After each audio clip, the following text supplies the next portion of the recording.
Bonsoir, bienvenue dans Au Quotidien et Au Quotidien la suite, ravi de vous retrouver en cette édition. Ce soir, dans votre journal du mercredi 11 juin, nous recevons Rémi Battiot, conseiller municipal écologiste, élu d'opposition à la ville du Mans, suite à l'arrêté municipal concernant l'interdiction de la circulation des vélos ou de tout autre véhicule de roues non motorisé.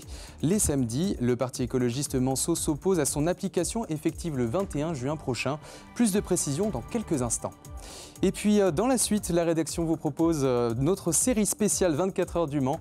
Ce mercredi, dans la série Elles font le Mans, nous vous présentons le portrait de Marie-Laure Hérault, observatrice safety car et copilote, ainsi que celui de Thérèse Heurtebise, reconnue par ses perruques extravagantes, mais surtout fan des 24 heures depuis 1992. Mais tout de suite, on passe à l'actu du jour.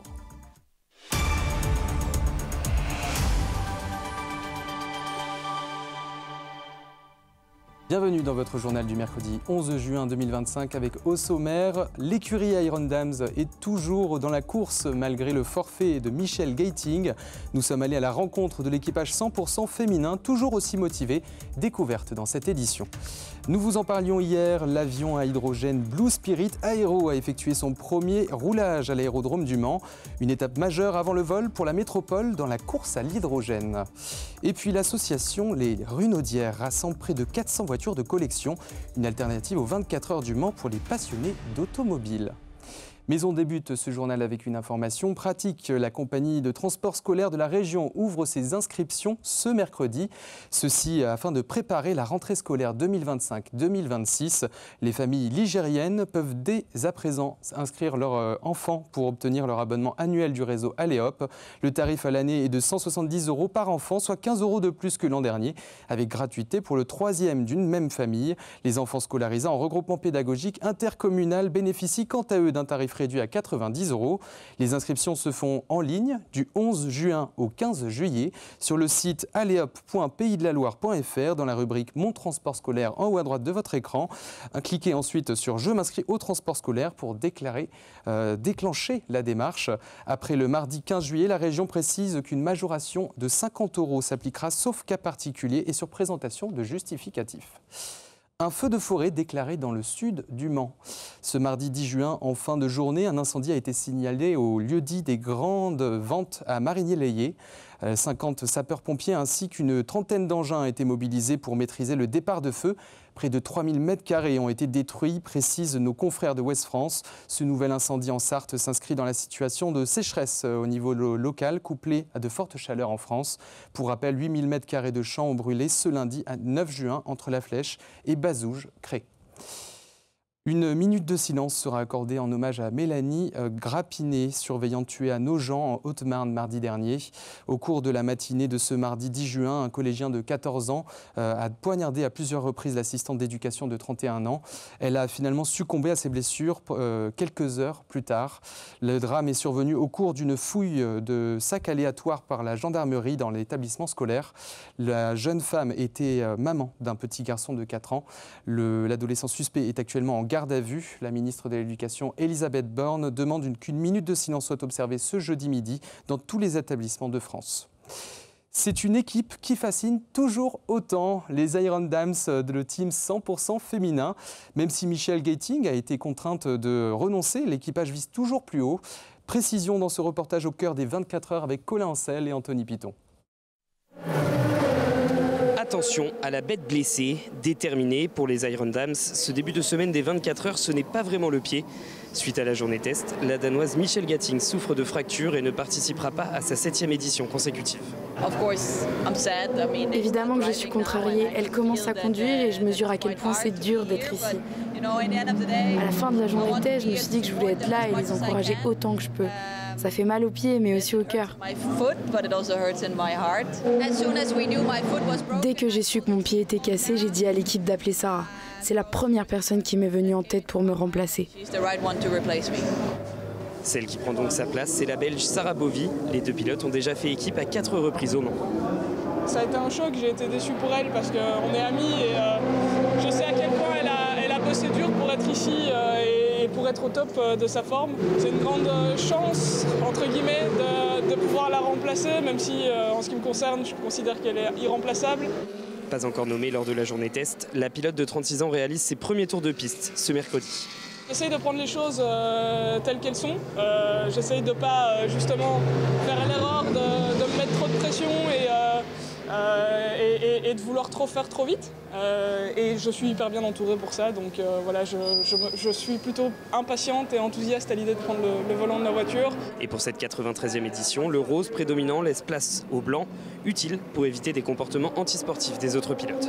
Si vous voulez, il y a toujours ce cliché, ah c'est la voiture rose qui est là derrière.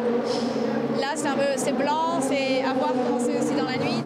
Et l'objectif ne change pas pour une équipe qui avait fini au pied du podium en 2023 et 5e en 2024. Je pense que si jamais on arrive à tous faire notre job, à optimiser tout et à ne pas faire d'erreur, on doit viser les premières places à l'arrivée, on doit viser le haut du classement. Ouais. C'est l'ambition, Manthey ils ont déjà gagné l'année dernière, donc clairement ils savent ce qu'ils font. Les pilotes, elles, savent ce qu'elles font. Pour la 4e participation des Iron Dams, les dés seront bientôt jetés.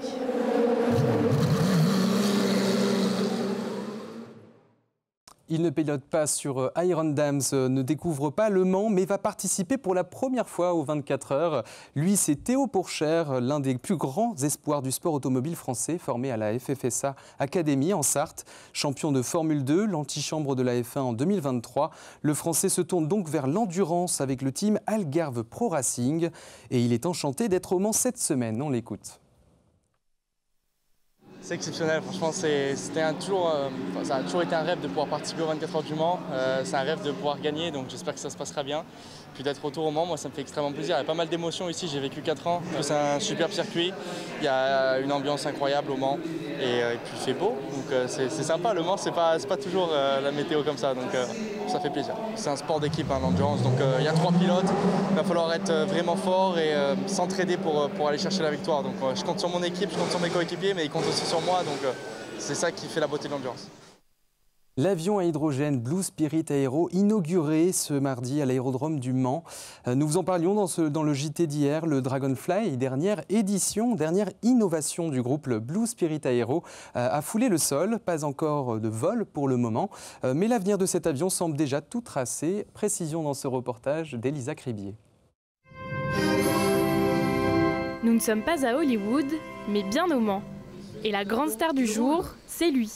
Le Dragonfly, premier avion à hydrogène au monde, c'est le seul conçu autour d'une pile à combustible. Cela fait 30 ans qu'Olivier Savin travaille sur ce projet. L'utilisation de l'hydrogène rend l'avion vertueux, puisque l'hydrogène utilisé dans une pile à combustible ne crée que de l'électricité, de la chaleur dont on sait se débarrasser et de l'eau. Donc c'est sans aucun dégât, dommage sur l'environnement. Mais pour le moment, l'oiseau n'a jamais quitté son nid terrestre. L'avion va subir une batterie de tests et c'est en début d'année prochaine qu'il s'envolera pour la première fois. Pour le moment, le prototype offre 4 places, mais lorsque le Dragonfly sera certifié, il sera plus facile de développer des engins avec davantage de capacité. Une fois qu'on aura certifié un avion 4 places avec 12 pods et de la propulsion distribuée, ça sera nettement plus facile de certifier un avion avec 14 pods et de la propulsion distribuée. Une certification prévue d'ici 2 à 3 ans, suivie directement d'une mise en service. La prochaine étape, c'est le Bourget. La prochaine étape, ça sera aussi le village, bien sûr, hydrogène, mais surtout au moment de Le Mans classique. Et puis l'objectif, c'est de voler dans les mois qui viennent. Et une fois que ça sera passé, et ces étapes-là seront passées, on va regarder à continuer notre projet avec les partenaires locaux. Faire décoller le projet localement, en faisant assembler l'avion ici, au Mans. Avec le Dragonfly et la voiture H24 Evo, la métropole veut devenir la pionnière en mobilité à hydrogène. Et elle, en l'occurrence, était aperçue dans le ciel. La montgolfière rouge estampillée des logos Off Course Le Mans et des 24 heures a survolé la ville du nord vers le sud en soirée ce mardi. Celle qui a été inaugurée en 2023 et qui a volé au-dessus du circuit au cours de la 91e édition et de retour cette année. Lieu de départ, le virage du Garage Vert. Elle sera dans les airs ce mercredi, jeudi et pendant le week-end de la course. Un spectacle aérien au plaisir des yeux de certains manceaux qui ont pu prendre quelques images comme vous l'aviez vu à l'instant. Et puis, pour clore cette page 24 heures, ne manquez pas la parade des pilotes de chez vous ce vendredi. LMTV Sarthe vous propose une diffusion en intégralité de cet événement traditionnel, festif, à vos écrans pour vivre cette fête sous tous les angles ce vendredi 13 juin à partir de 16h. On passe tout de suite à l'invité de notre journal. Il s'agit ce soir de Rémi Bathiot, conseiller municipal écologiste de l'opposition à la ville du Mans. Bonsoir Rémi Bathiot. Bonsoir. Un arrêté municipal impose aux cyclistes ou tout autre usager à deux roues non motorisées de mettre pied à terre en centre-ville à partir de tous les samedis, à partir du 21 juin, tous les samedis de 11h à 23h. Vous jugez cet arrêté, je cite, comme étant vexatoire et discriminant. Pourquoi ? Déjà une petite précision, c'est l'arrêté, c'est tous les vélos qui doivent mettre pied à terre et ce qu'on appelle la catégorie des EDPM, c'est-à-dire les engins de déplacement personnels motorisés, c'est-à-dire tout ce qu'on connaît, les Segway, les trottinettes électriques, etc. Par exemple. Donc pourquoi est-ce que nous, on trouve que c'est nul et non avenu ? C'est parce que les gens le savent peut-être pas forcément, mais dans une aire piétonne, le code de la route déjà instaure un certain nombre de règles. Et en l'occurrence, les vélos doivent déjà circuler au pas, et les EDPM idem, et adapter leur vitesse à la circulation piétonne qui est autour d'eux. C'est ça, donc il existe déjà une règle en fait qui a été donnée par l'État, en l'occurrence, qui est appliquée partout en France. C'est le code de la route. C'est le code de la route. Donc nous, on sait très bien qu'il peut y avoir, et plus il y aura de vélos, plus il y aura de gens qui se comporteront mal, c'est normal, il y a toujours une proportion de gens qui sont irresponsables. Mais en l'occurrence, on a déjà tous les moyens juridiques pour les sanctionner s'ils se comportent mal. C'est-à-dire que le code de la route dit très bien que si vous prenez des risques en secteur piéton, en roulant trop vite, en zigzagant ou n'importe quoi, vous pouvez être sanctionné par la police municipale. Et ça, il suffirait déjà d'appliquer le code de la route avant de se lancer dans un arrêté qui, en demandant aux gens de mettre pied à terre, finalement, qu'est-ce que ça apporte uniquement de pouvoir sanctionner les gens qui jusque-là se comportaient bien. En l'occurrence, je précise que l'amende serait de 35 € avec une période de tolérance d'1 mois à partir du 21 juin. Qu'est-ce qui fait aujourd'hui justement que pour vous, ce sujet, en l'occurrence, est vexatoire et discriminatoire, en l'occurrence? Pourquoi c'est dans cette configuration, en l'occurrence? Alors, il est vexatoire parce que on a eu un petit doute. On s'est dit, tiens, il s'est peut-être passé quelque chose qui a justifié cet arrêté. Donc, premier réflexe, qui devrait être le réflexe de base, normalement, c'est qu'on regarde l'accidentologie.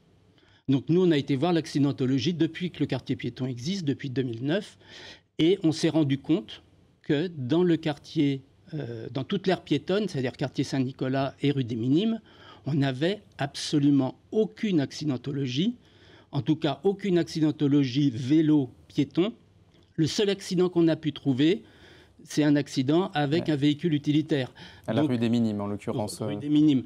Donc on le voit bien, l'arrêté est complètement décalé par rapport à ce que factuellement on peut observer. On retrouve d'ailleurs l'information concernant... Donc c'est une étude de l'ONSIR, l'Observatoire national interministériel de la sécurité routière, qui a été menée en 2022, qui donc stipule que sur les 488 piétons morts en France en 2022, seul un l'a été dans une collision avec un vélo.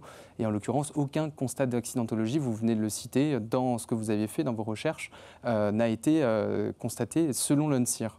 Et je vois la carte là qui est à l'écran.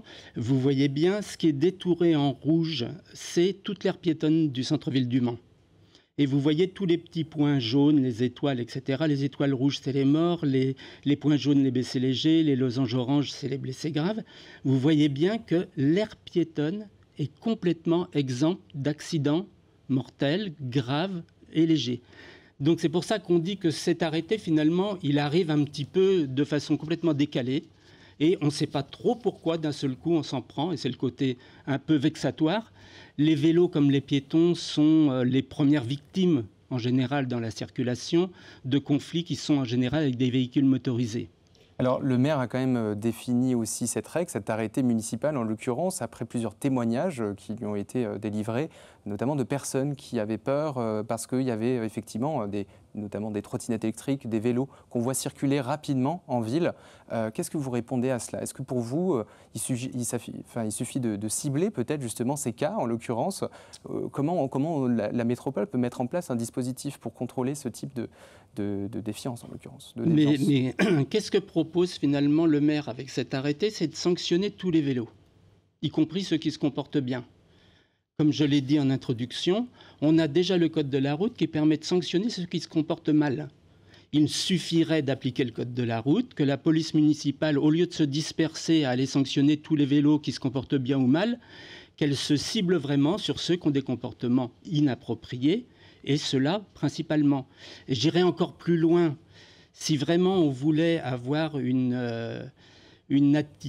on voulait prendre une décision logique, on ne se fixerait pas, on ne se focaliserait pas sur le quartier piéton, mais on s'intéresserait prioritairement aux voiries qui sont, elles, confrontées à des accidents récurrents et des accidents là qui entre véhicules et vélos en l'occurrence et voire mortels.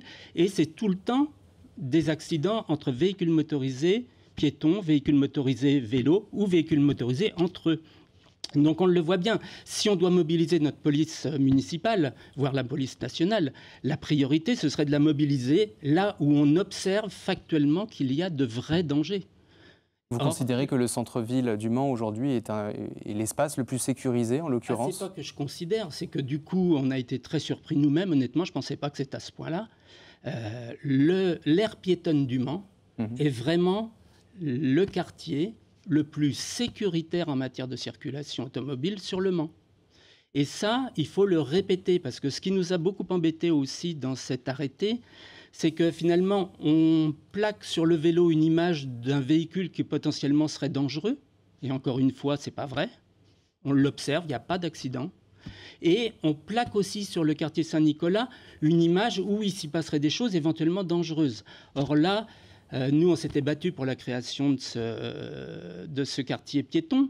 On s'était battu pour que cette aire piétonne, finalement, puisse redynamiser le centre-ville, que les gens aient du plaisir à y venir, à le fréquenter, à aller dans les commerces.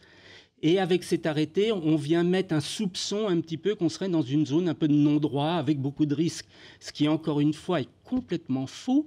Et tous les éléments qu'on peut observer, qu'on peut prendre en compte au niveau de l'accidentologie nous prouvent vraiment que c'est complètement l'inverse. Donc je le redis aux Manceaux, surtout, continuez à fréquenter notre centre-ville piéton. Notre centre-ville piéton, c'est vraiment le quartier le plus sûr pour vous promener en famille avec vos enfants. Vous souhaitez retirer concrètement cet arrêté municipal qui n'est pas encore effectif, qui sera effectif à partir du 21 juin aujourd'hui? Oui, pour nous, il est nul et donne avenue. Je veux dire, s'il y a des mesures à prendre, comme je vous le disais, elles sont à prendre sur bien d'autres endroits.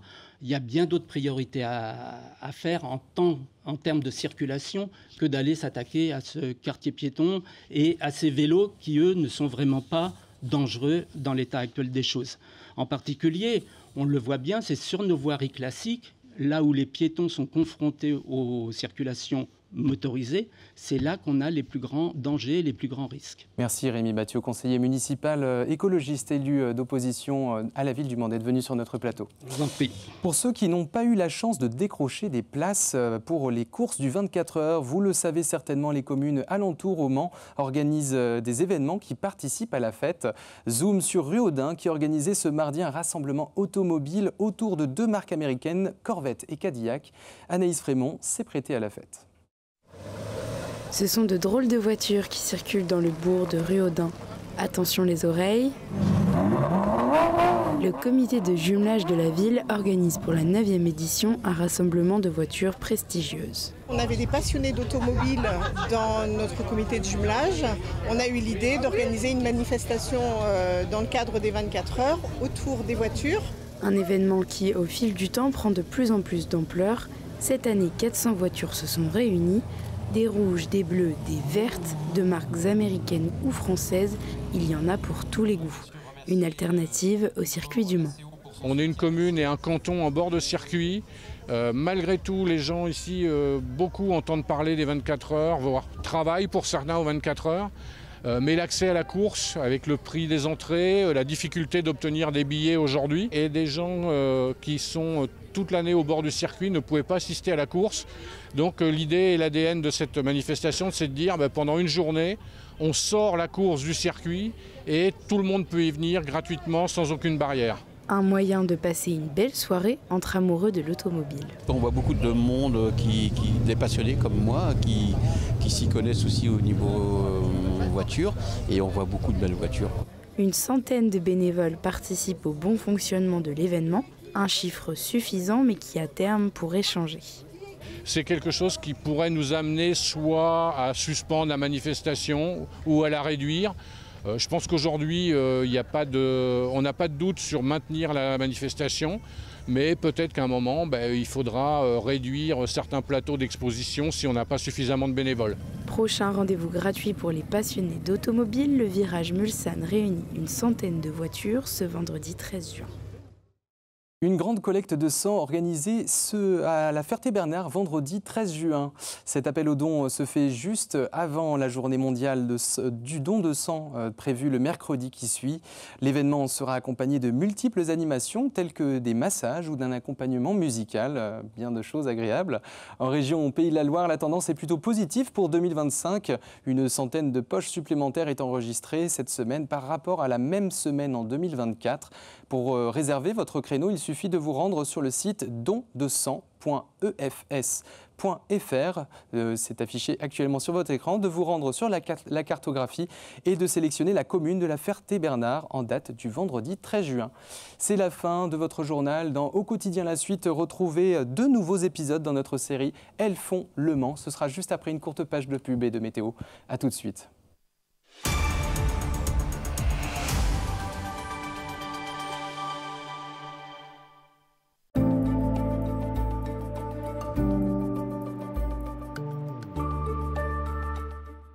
Bonsoir messieurs, dames, ravi de vous retrouver pour ce nouveau bulletin météo. J'espère que vous allez bien et que vous avez passé une excellente journée en notre compagnie. Alors pour votre soirée, des conditions météo qui resteront plutôt calmes sur l'ensemble de notre département, mais également sur nos départements voisins. On reste toujours protégé par cet anticyclone et c'est lui qui va encore pendant quelques jours rejeter les perturbations en dehors de nos frontières. Alors vous le voyez également pour votre soirée, des températures qui ont beaucoup de mal à redescendre. Encore 22 degrés du côté de Mamers, 23 pour Saint-Calais ou encore pour la Ferté-Bernard, 24 degrés à Vendôme, Blois ou encore à Tours, 25 degrés au Mans ou encore pour la Flèche, 26 degrés à Montval-sur-Loire. Alors pour la journée de jeudi, dès les premières heures de la matinée, un beau ciel bleu avec ce soleil qui devrait briller très facilement. De temps en temps, quand même quelques petits nuages, mais rassurez-vous, ces nuages auront uniquement pour rôle de décorer le ciel et surtout ces températures qui déjà au petit matin seront assez élevées avec un mercure compris entre 20 et 22 degrés. Alors pour avoir un petit ordre d'idée, les amis,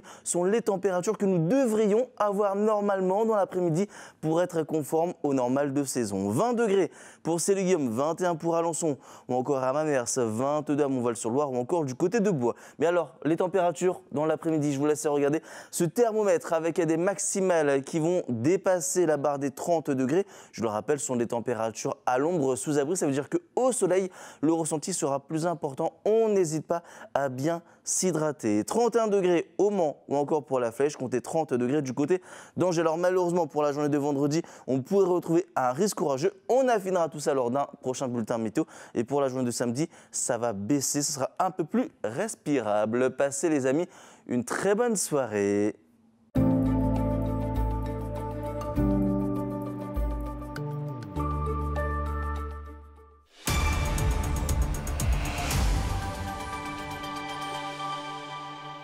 Bienvenue dans la suite d'Au quotidien. Si vous nous rejoignez, faisons un point tout de suite sur la qualité de l'air dans notre région avec notre partenaire RPI de la Loire.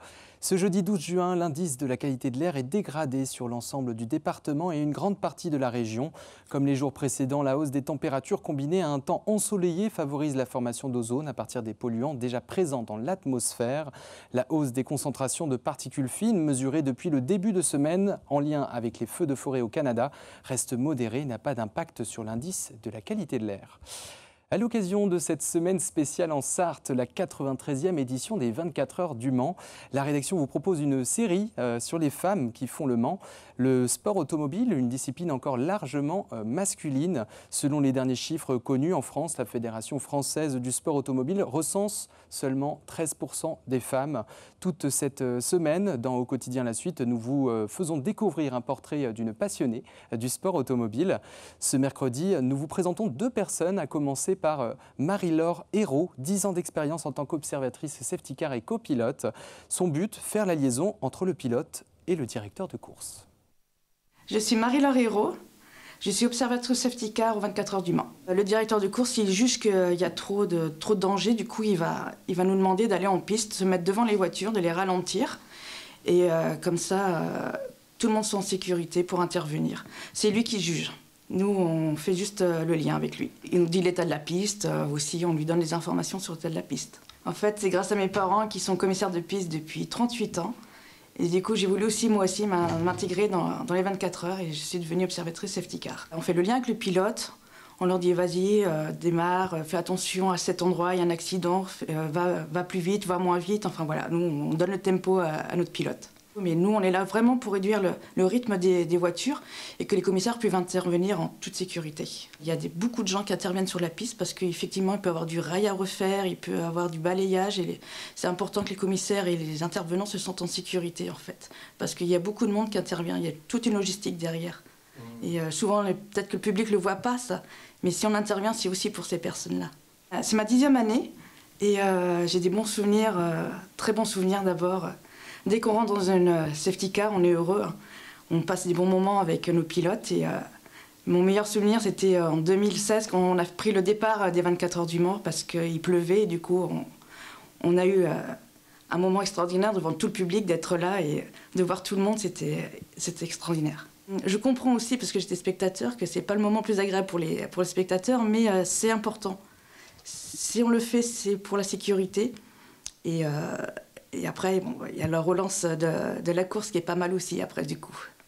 Alors, on fait des relais de 4 heures, effectivement, et on peut faire un relais sans sortir, sans rien. Alors, ce qui est très bien pour les publics et les pilotes, tout à fait. Mais effectivement, quand on dit, allez, safety en piste, bon, bah, là, c'est notre moment, en fait, et on adore, quoi. Mais il peut se passer aussi des 24 heures sans safety car. Et bah, c'est que tout s'est bien passé, du coup, et c'est pas plus mal pour tout le monde. J'ai un autre regard qu'on ne voyait pas, les dangers qu'on ne voit pas.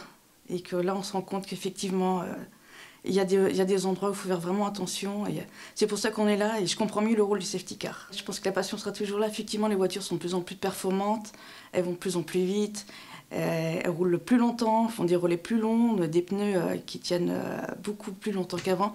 Et maintenant, la course se joue à quelques secondes près maintenant. On ne sait jamais qui va gagner au Mans et jusqu'à la dernière minute, jusqu'à la dernière seconde du damier. Donc, et cette évolution, elle va continuer. Et cette course sera de plus en plus importante. Et on remercie Marie-Laure Hérault de nous avoir délivré son témoignage et on lui souhaite une excellente édition pour ces 24 heures du Mans. Et puis, vous la reconnaissez certainement par sa couleur de cheveux extravagante. Elle a ses petits privilèges, de bonnes relations avec des pilotes. Thérèse, 75 ans, est toujours au rendez-vous des éditions des 24 heures du Mans depuis 1992. Laure Girard l'a rencontrée ce mardi lors de la séance dédicace dans la voie des stands. C'est quoi l'objectif là d'une journée comme ça ? Aller voir mes pilotes qui m'ont dit à mardi, quoi, donc je viens les voir. Pour toi, le circuit, ça représente quoi ? Ma raison de vivre. Ma raison de vivre, il n'y a pas autre chose, ma raison de vivre. Pourquoi la perruque et pourquoi le changement de couleur ? Ça veut dire quoi ? La perruque, c'est-à-dire comme ça, on me repère. Et je vais vous dire une chose, j'ai été au pesage et après je partais comme ça dans la foule et quelqu'un m'a appelé, a couru après moi et on s'est fait un gros câlin. C'était un ancien pilote du circuit, Khaled Al-Kabezi, avec ses enfants. Et on a été tellement heureux de se revoir. Voilà. Donc avec une perruque, c'est mieux dans la foule. Ton plus beau souvenir ? Ah, j'en ai tellement. Le plus beau souvenir, c'est il y a très très longtemps, quand je suis venue de très très bonne heure, qu'il faisait nuit et que le soleil se lève sur le circuit et que tout le monde vient prendre son poste. Ça sent le café, ça c'est le plus beau souvenir. Et après, Et aussi dans le paddock, quand tout le monde est sur la piste, qu'on entend le bruit et que le paddock derrière est silencieux. Et ton plus triste souvenir? Oh, bah, c'est ceux qui sont plus là, quoi, bien sûr. Mais il m'accompagne. Sébastien Enjolras, il est là-haut. Tout ça, c'est grâce à lui. Ouais. Et les voitures seulement ou pas que les voitures? Ben, les voitures, j'ai un peu abandonné. Hein. Maintenant, c'est surtout les pilotes quand même. Les voitures, bon, j'ai abandonné de... Bon, il y avait Audi autrefois, bon, Alan McNish, Benoît Tréléguier, tout ça, quoi. Un pronostic pour cette année? Ben, que tout se passe bien. Et puis, bien sûr, mon Jordan et mon Ricky. Il a fait bien allusion à Jordan et Ricky Taylor au volant de la Cadillac WTR numéro 101. Tous les épisodes sont à découvrir en intégralité sur le compte d'LMTV Sarthe à partir de ce soir, ce jeudi. Dans la suite d'Au Quotidien, rencontre avec Clémence Dugas, team coordinatrice d'Iron Lynx, qui a fait de sa passion son métier. Tout de suite, c'est l'Infiltré du dimanche présenté par Lilian Bro. Nous, on se donne rendez-vous demain à 18h30 sur LMTV Sarthe. Bonne soirée à vous.